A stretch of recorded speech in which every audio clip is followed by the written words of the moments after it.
Hey guys, welcome back to Lineup. For today's video, we are going to show you how to fix E6 error on Treadmill. So if you're interested, let's start the tutorial. So to fix this issue on your Treadmill, there are a few steps that you need to do. So first is you need to understand the error code or the E6 error code here.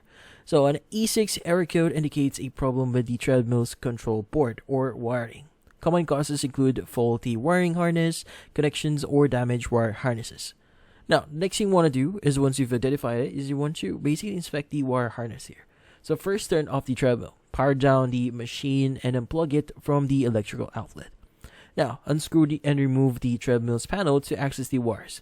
Ensure that the cables connecting to the console to the controller or connecting the console to the control are securely attached. Look for any loose connections, incorrect wiring, short circuits, or broken contacts. Now, inspect the wires for physical damage such as fraying, water corrosion, or rodent bites. Look for signs or short circuit damage or a burning rubber smell.